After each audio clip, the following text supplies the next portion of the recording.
So we're back with Kari Steele, who's the Clinical Programs Manager at Metagenics.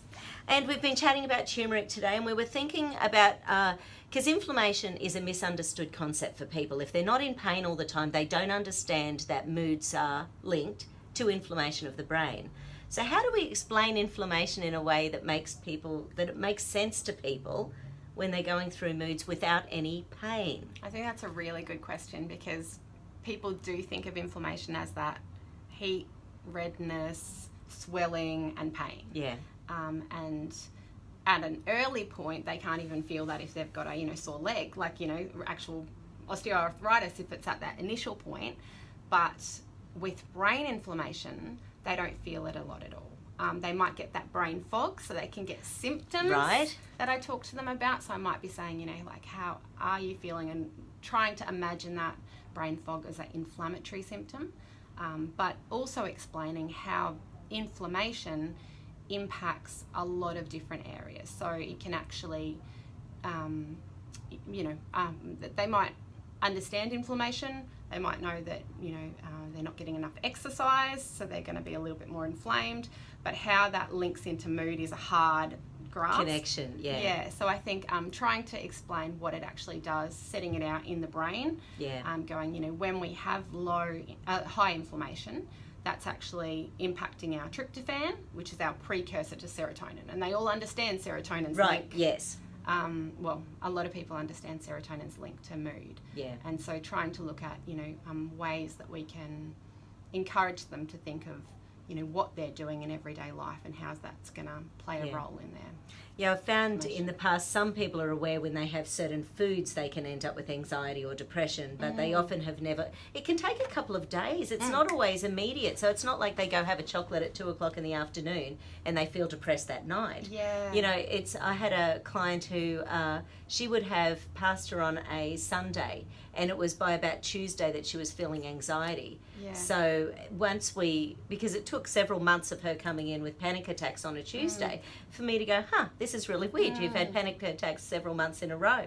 And then we went, right, you just can't do wheat anymore. Yeah. It's evil for you, for your body. It's creating inflammation that's affecting the brain. And I think that's a good point. Like when people are actually taking the time to write a diet diary or a symptom diary and writing down how they're feeling, but also mentally as well as physically. So they might not feel gut pain, but they are getting, a headache or that fogginess in their eyes get tired. Yeah. Any of those like symptoms, or anxiety increase, they're getting a little bit more panicky, then it can start to correlate with what they're doing in their life. Right.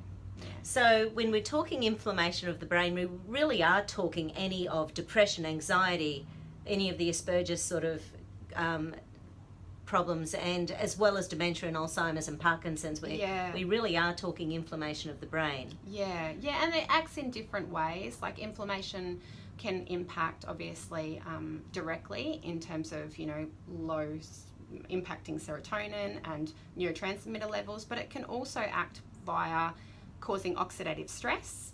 Right. Causing impacts on our mitochondria, which are our little powerhouses of the cell, which also play a role in, brain function. So there's lots of ways that it can actually impact, and neurodegenerative disorders.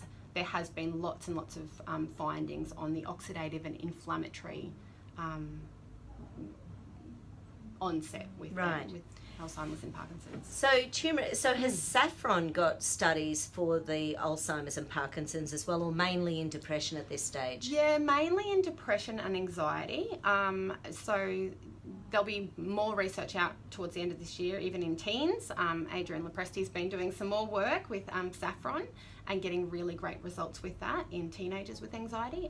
But definitely, Actually, that's a really big thing. Kids these days, I reckon in the last 5 years I've treated more teenagers with depression, anxiety, suicidal tendencies than I have for the previous 17 years.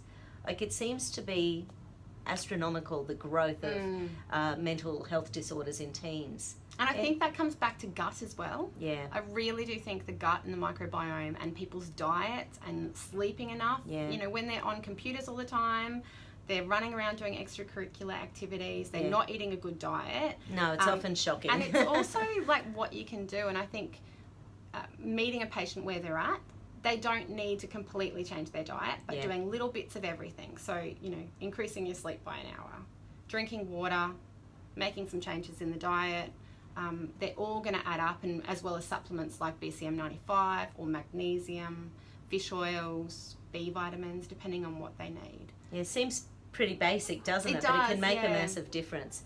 Yeah. Can you talk a little bit more about the microbiome? Because there has been some research that indicates that turmeric's one of the things that helps to increase the types and quality of the microbiome. Probiotics? No. Yeah, the diversity the of diversity. the microbiota. So most of that study is in animals at the moment. Right. So what they're looking at, they did a couple of studies in animals finding that the curcumin, so those particular curcuminoids and curcumin, as an active constituent, actually increased the diversity.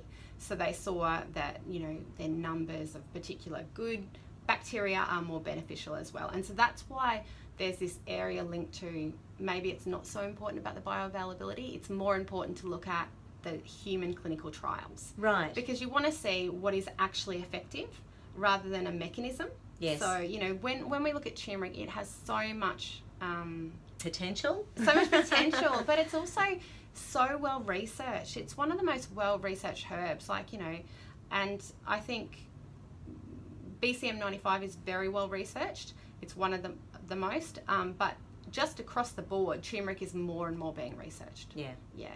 Are there any side effects of turmeric? If people had allergies, Right. so a contraindication would be an allergy or a sensitivity to that family. There are different cautions and contraindications, but they're mainly cautions. So that's why you would go and see a health practitioner or your pharmacist and get some advice. It's not the sort of thing that would be thought that you shouldn't take it with antidepressants, is it? No, it's not. Yeah. So that's one of the things from these research studies that came about, is they looked at people, like these people had major depressive disorder for more than 10 years, some of them, and a lot of them were on a medication. Right. Now, they didn't take people off medication to do this trial. What they did is they made sure the medication was stable for 4 weeks or more. Right. So they can't be changing their medication and going into the trial, but if it was stable, they stayed on it. And one of the things that came out of unpublished data, because it wasn't statistically significant because of the sample size, so there was 160 people in the study. Right. But the people with atypical depression, so the most common type, who were on the antidepressants, had a really great effect with the curcumin and saffron combination compared to the others. Right. Now, because of the sample size, that wasn't statistically significant. Yes. But when you look at them, it's just not enough data. So is there something about the saffron and turmeric together that really makes them more effective?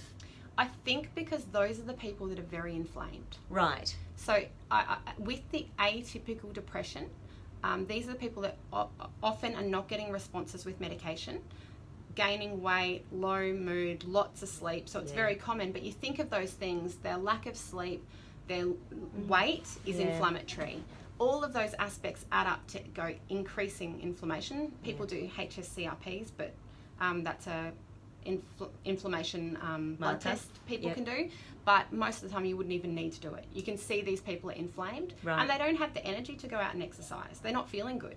And there are no blood tests really yet for depression and anxiety, are there? There's nothing that people can, they might be able to check cortisol and things like that, but there's really not. No, not particularly. I think more, clinical symptoms is probably the way to go, because even if someone's test result comes back with low inflammation, if they are living an inflammatory life, you still need to target it. And I think that's where seeing a practitioner is really important as well, because there's often things that mask other disorders as well. So if someone had an undiagnosed, say, Hashimoto's thyroiditis, that could look like depression and anxiety as well. So if they haven't been able to get those correct tests from the doctors, you might be missing something else. Yeah, I think seeing a health care professional, like a naturopath like yourself, is really important, because you're not just giving a supplement to each person that comes in the same way. You're looking at them individually in a functionalized medicine way and actually treating them, looking at, is there nutritional deficiencies? Is the diet need a bit of work? Do they need to sleep more, drink more water, plus some supplements if needed? So I think that's a really key part of it, because you don't want to just look at the research and go, okay, well, that'll be good. Yeah. It's not a one size fits all. Yeah. Anything else you'd like to mention about turmeric before we finish up? I know you love it. I love it. I think it's the most fabulous herb. It's an ancient spice that's got so many modern applications, but really focusing on those key things, the dose.